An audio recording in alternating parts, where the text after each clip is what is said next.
The wind howled across the frozen ridge of Mount Tenduric, carrying the taste of iron and ash. It was late October, the kind of cold that makes even the stones feel alive beneath your boots. Dr. Elias Karim tightened his scarf, his flashlight slicing through the mist that rolled down from the Anatolian peaks. He'd spent 20 years chasing a myth, and tonight, for the first time, the earth seemed ready to speak. The excavation lights below flickered in the fog. Two Turkish workers were still hammering at the rocky trench, their breath turning white in the air. Elias descended slowly, his boots crunching through frost and gravel. A voice called out, "Doctor, you need to see this." He hurried to the pit. Beneath layers of basalt and compacted ash, something wooden had emerged. Not petrified, real wood. He knelt, his gloved hands trembling slightly as he brushed away the soil. The beam was dark, dense, and perfectly preserved, despite the estimated 30,000 years of sediment that covered it. "This can't be right," Elias whispered. This is too old." They'd been expecting obsidian tools or Bronze Age pottery, not timber. "Not here." He motioned for the carbon team. Samples were sealed, labeled, and rushed to the mobile lab tent. As the night deepened, snow began to fall in delicate spirals.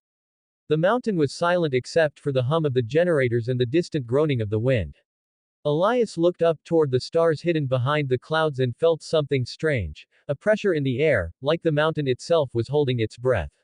When the results came in just after midnight, the air in the lab tent froze colder than the wind outside.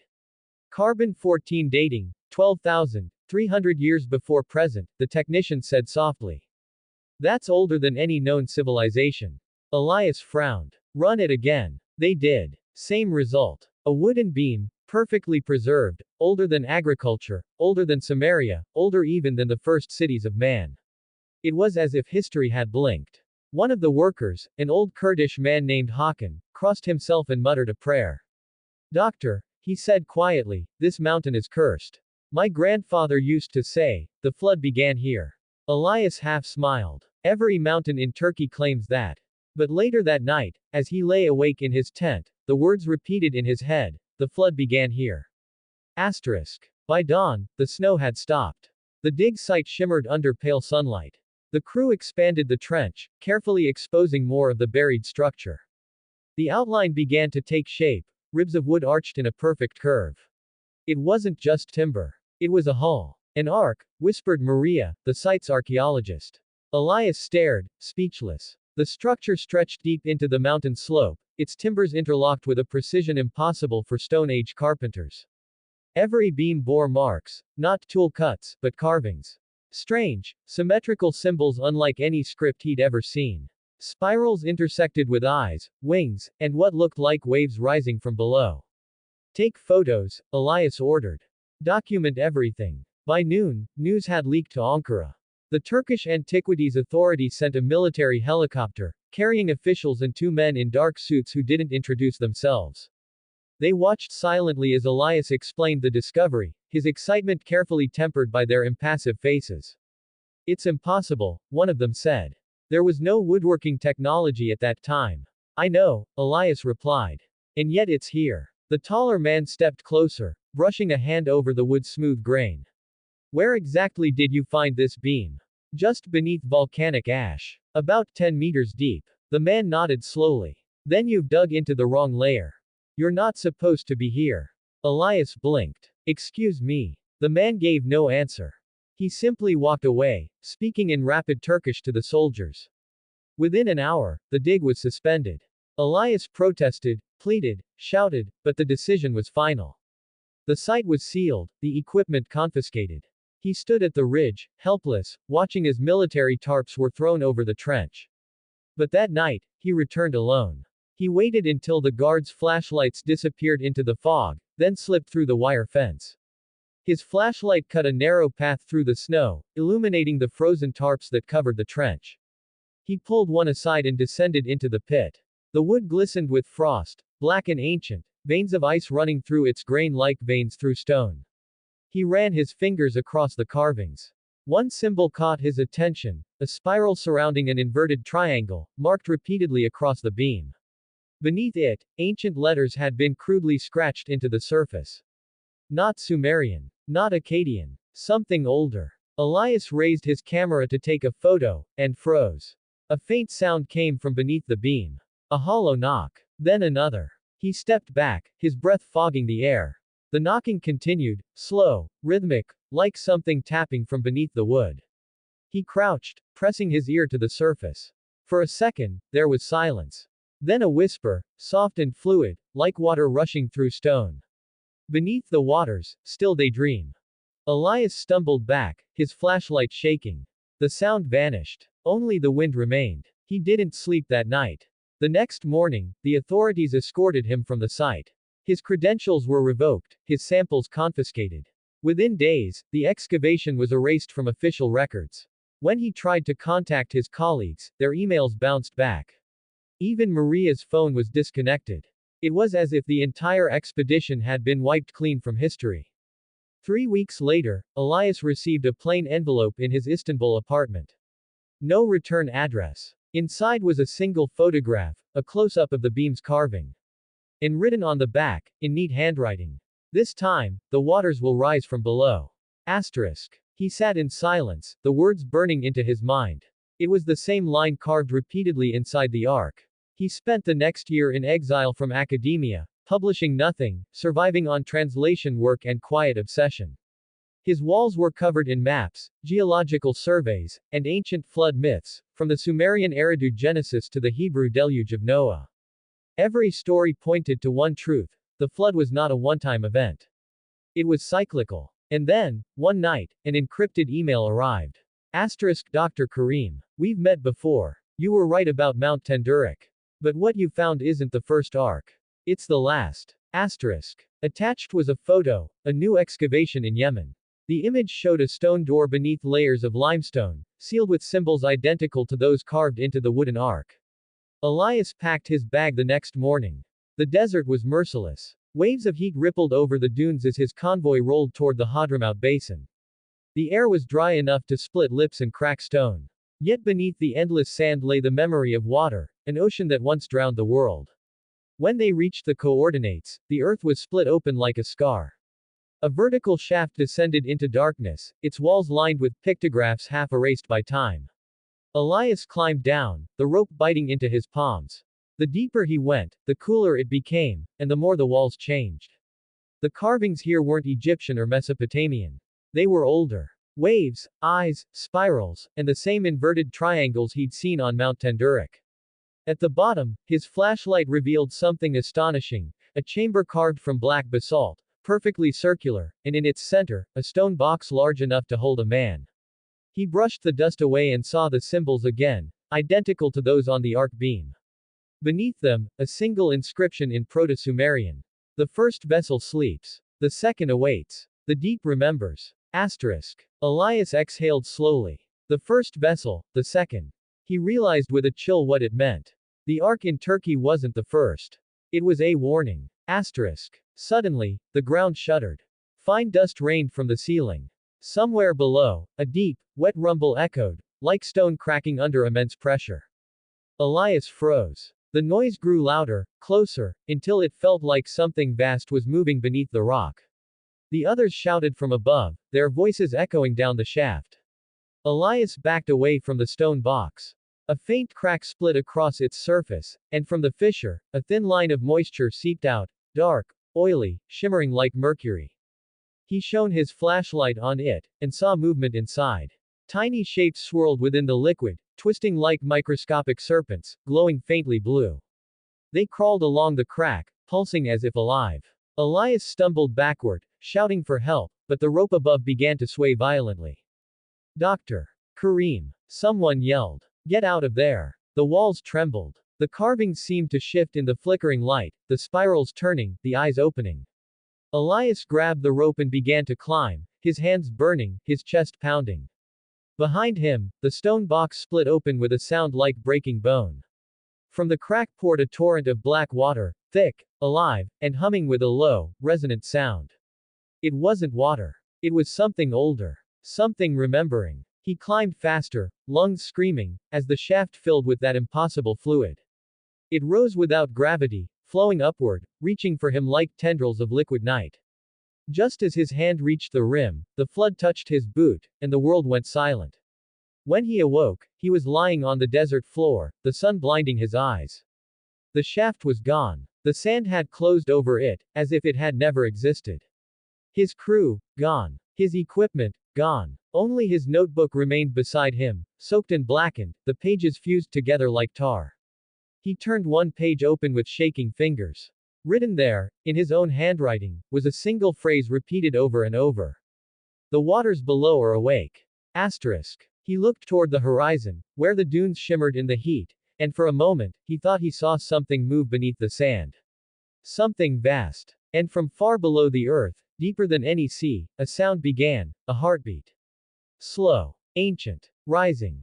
The weeks after the Yemen incident passed like fragments of a dream Elias could not piece together.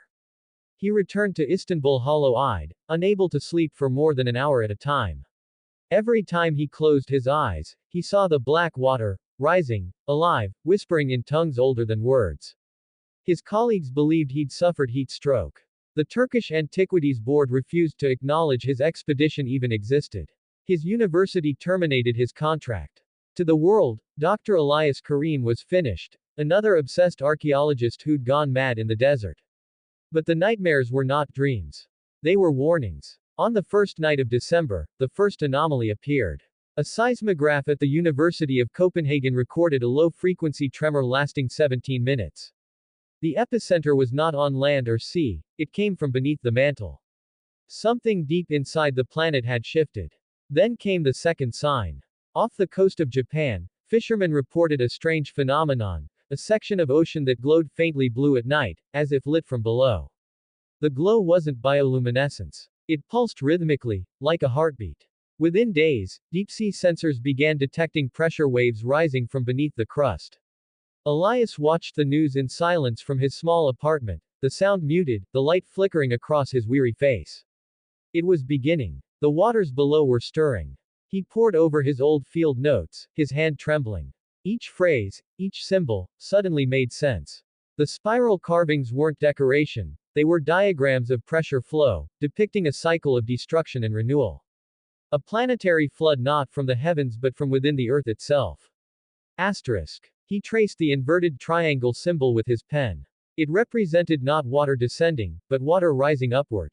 The ancient text in Yemen, the deep remembers, wasn't poetic metaphor. It was prophecy. That night, someone knocked at his door. Elias froze. He hadn't told anyone his address.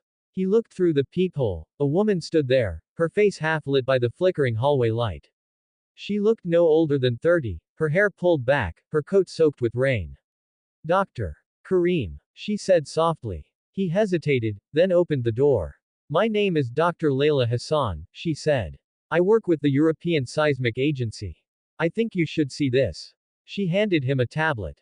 On it, a rotating 3D map of the Earth displayed clusters of seismic anomalies. They formed a perfect spiral, converging directly beneath the region of eastern Turkey. Elias stared. Mount Tendurik, he whispered. Layla nodded grimly. Something is moving down there. Pressure readings are off the charts. We've detected gas emissions that don't match any known isotopic signature. And, there's something else. She zoomed in. A waveform filled the screen, low, rhythmic, like a pulse. This sound has been repeating every 22 minutes. It's not geological. It's structured. Patterned. Elias leaned closer. The sound was faint, almost a vibration more than a tone. But as it played, he felt something stir deep in his chest, recognition. It was the same rhythm he'd heard beneath the arc beam. Where did this data come from? He asked. From a deep core monitoring array in the Caucasus. But the recordings started long before the recent quakes. The first pulse was detected, 12,000 years ago.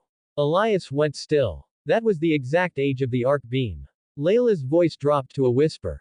Doctor, what did you find in that mountain? He told her everything. The wood. The carvings. The whisper in the dark. The black water. When he finished, she sat in silence, her face pale.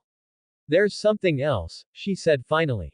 Satellite scans show a massive hollow chamber beneath Mount Tendurik, at least 2 kilometers wide. It's filled with fluid. And inside it, there's a structure. Elias blinked. Another arc. Or something built to contain whatever the first one released. They left Istanbul that night. The journey north was long and wordless. The road twisted through barren plateaus where nothing grew, the air sharp with cold. By dawn, the black silhouette of Mount Tendurik rose on the horizon, its slopes veiled in mist. The Turkish military had long sealed off the area, but Layla had access codes. She'd been working secretly with a seismic research unit operating under NATO's radar. When they reached the perimeter, an armed guard stopped them. Layla flashed her credentials, and after a tense moment, they were waved through. The mountain loomed like a sleeping god. The base camp was a small array of tents and monitoring equipment perched near the dig site Elias had once directed. Most of it was now buried under layers of volcanic ash. But the tarps still covered the trench, frozen in place by snow. A young geologist approached them. Dr. Hassan, we've been detecting movement all night. Something's shifting beneath the glacier. Pressure's building fast. Layla frowned. How deep? 80 meters below the surface, and rising. Elias turned toward the mountain. He could feel it, a low vibration in the soles of his feet, like a drumbeat echoing through the stone. They began to dig. Hours passed. The cold was punishing, the wind cutting through their clothes like knives. The deeper they went, the stronger the vibration grew. The trench widened, revealing the black wood once more, smooth, unaged, unyielding to time. And this time, it was warm. Elias pressed his hand to the surface. Beneath the wood, something pulsed, slow and deliberate. The carvings seemed to shimmer faintly, as if responding to touch. Do you feel that? Layla whispered. He nodded. It's not dead. Suddenly, one of the workers screamed. A section of ice near the trench had split open, revealing a dark tunnel descending into the mountain. From its depths, warm vapor rose, smelling faintly of metal and rot. Layla turned to Elias. It's hollow beneath us. That's the chamber. They descended with ropes and lights, the tunnel winding like a vein through the ice. The air grew thicker, warmer. The deeper they went, the more the stone changed, smooth walls, polished as if melted. Symbols were carved here too, but different, more chaotic, more frantic, as if whoever made them had been writing in terror. After nearly an hour, the tunnel opened into a vast cavern. Elias froze. Before them stretched a subterranean sea, dark, motionless, and impossibly vast. At its center rose a colossal structure of black stone, half submerged, shaped like a ship but fused into the rock itself. Layla's voice was barely a whisper. It's not an ark. It's a seal. They approached the edge of the water. The surface was mirror still, reflecting the faint glow of their lamps. Elias knelt, dipping a sensor probe into it. The readout flickered, then short-circuited. No salinity, he murmured. No organic material. It's sterile. The water rippled once. Then again. A sound rose from the deep, low and resonant, shaking the cavern. It wasn't random. It was the same pulse. The same heartbeat. Layla grabbed his arm. We have to go. Now. But Elias couldn't move. The pulse grew louder, reverberating through his bones. The water began to rise, slowly at first, then with terrifying speed. The structure in the center groaned, a deep metallic wail echoing through the cavern. Cracks split the cavern walls, spilling black water from unseen fissures. The ground trembled violently. They ran. The tunnel shook around them as they climbed, rocks raining from above. The roaring behind them grew louder, the sea below erupting, sending torrents of black fluid rushing upward. The light from their headlamps flickered and died. Elias shouted over the noise. Layla, keep climbing. I'm right behind you, she yelled. But as they neared the exit, a deafening crack split the mountain. The tunnel wall burst open, and the black water surged forward like liquid night. It hit Elias's leg, burning through his clothes like acid. He screamed, pulling himself upward with one arm. Layla reached for him, grabbing his hand just as the torrent struck again, this time dragging her downward. Their fingers slipped apart. Layla. Her scream was swallowed by the roar of the flood. Elias clawed his way out of the tunnel, collapsing in the snow. Behind him, the mountain roared as if alive. Jets of steam and black water burst from the fissures, painting the sky with ash. The ground heaved. The military base below erupted in chaos, alarms blaring, soldiers shouting as the earth split open. Then, as suddenly as it began, the mountain went silent. Elias lay trembling, his legs scorched and smoking where the water had touched him. The wound didn't bleed, it shimmered faintly blue under the skin, like veins of light. He looked back at the mountain. The peak was collapsing inward, forming a massive crater. From its depths, faint streams of vapor rose, shaped like tendrils, curling upward toward the clouds. That night, as he limped through the ruins of the camp, he found Layla's data tablet half buried in ash. The seismic readings were still recording. The pulse continued, stronger than ever. But it was no longer coming from beneath the mountain. It was coming from everywhere. Asterisk. Across the world, deep-sea vents began to explode with pressure. Rivers reversed their flow. Entire coastlines vibrated. Something deep within the planet had awakened, something vast, intelligent, and ancient. Elias watched the data scroll across the screen. The last line of code translated automatically into text, a phrase repeating in an unknown language. He copied it into his notes, ran it through every linguistic filter he had. When the translation appeared, his blood ran cold. The second flood begins when the sky no longer remembers the sea. Asterisk. He looked up at the night sky, and saw, for the first time in his life, the stars moving.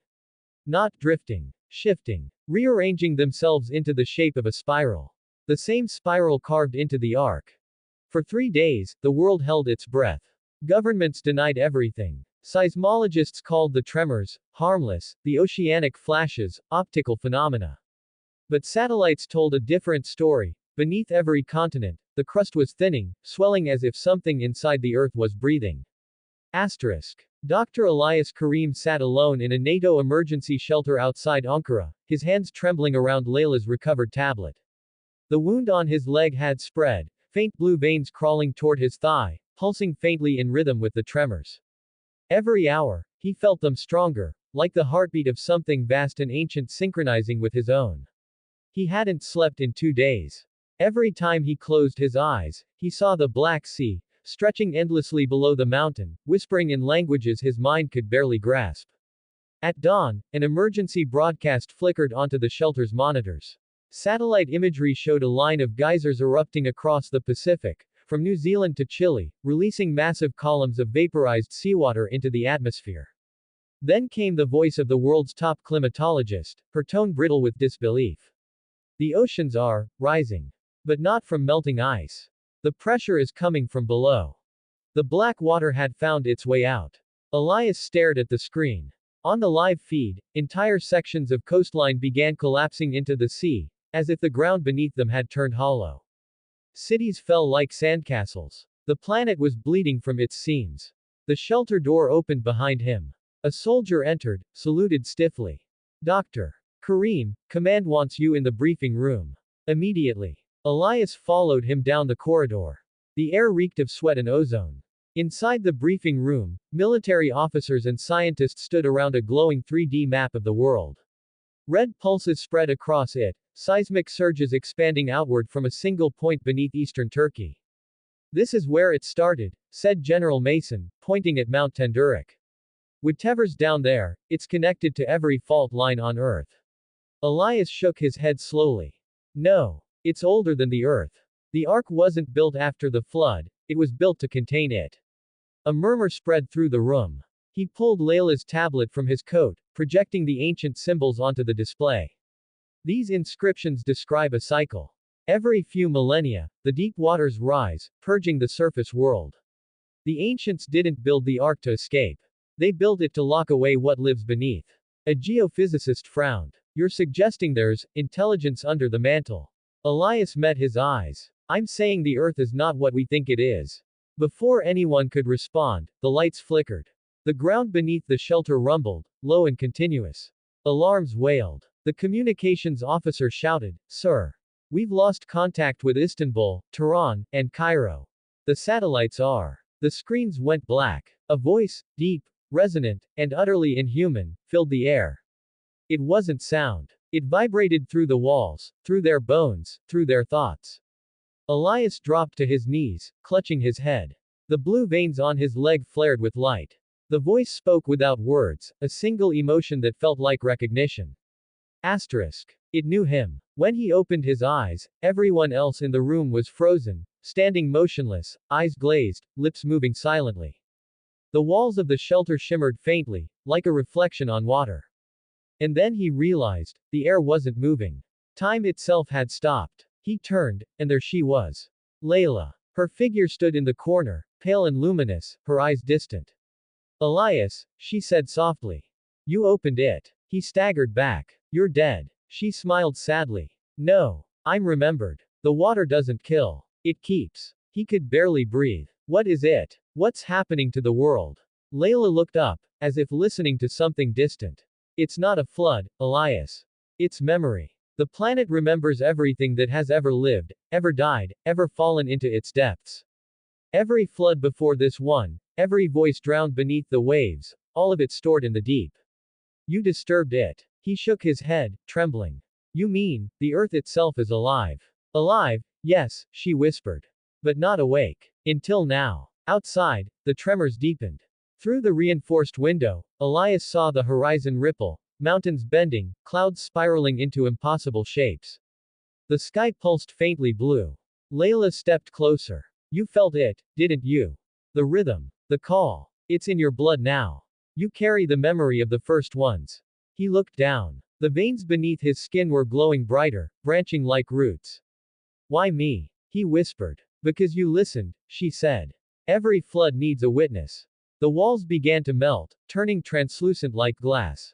Through them, Elias saw visions, flashes of civilizations buried and forgotten. Towers swallowed by oceans. Men carving spirals into stone as the sky bled red. And always, the same phrase echoing across ages. This time, the waters will rise from below. Asterisk. The image shifted. He saw the ark, not the one he had found, but many, circling the planet like sentinels, buried in stone, locked beneath deserts and mountains. Each one pulsed faintly with blue light. They built these, Layla said softly. The first ones. To keep the memory contained. But time erodes everything, even seals. And when the last one broke, the cycle began again. Elias felt tears burn his eyes. Can it be stopped? Layla hesitated. Maybe. But not without a price. She reached out, touching his chest. The glow from his veins spread across his body, radiating outward like a network of rivers. The ark beneath Tendurik was never meant to survive, she said. It was meant to return the deep to sleep. But it needs a vessel, a mind strong enough to hold its memory. Elias understood instantly. You mean me? She nodded. You were chosen the moment you touched the wood. Outside, the earth convulsed. The sky cracked open with light, cities swallowed whole by black waves. From the depths of the planet, columns of water rose, carrying fragments of bone, ruins, and light. Elias felt the call pulling him downward, toward the mountain, toward the pulse. Toward the source. He turned back to Layla, her form fading. Will it work? If your will is stronger than its memory, she said. If not, then everything ends. Then she was gone. Time returned in a rush. The shelter walls shook violently, alarms blaring. Soldiers shouted, firing uselessly at fissures tearing through the floor. The map table split in half. Elias stumbled toward the exit. He knew what he had to do. He drove through the chaos, roads breaking apart beneath his tires. The landscape glowed faintly blue under the storm-filled sky. Rivers boiled, animals fled in silence. By the time he reached Mount Tendurik, it was no longer a mountain, it was a wound. The peak had collapsed entirely, revealing a vast crater filled with roiling black water. Lightning danced across its surface. He climbed the ridge, every step heavier than the last. The light beneath his skin burned fiercely now. His vision flickered between worlds, the living and the drowned. At the crater's edge, he stopped. The ark's shape was visible below, cracked open, glowing from within like a dying star. He closed his eyes, feeling the rhythm match his heartbeat.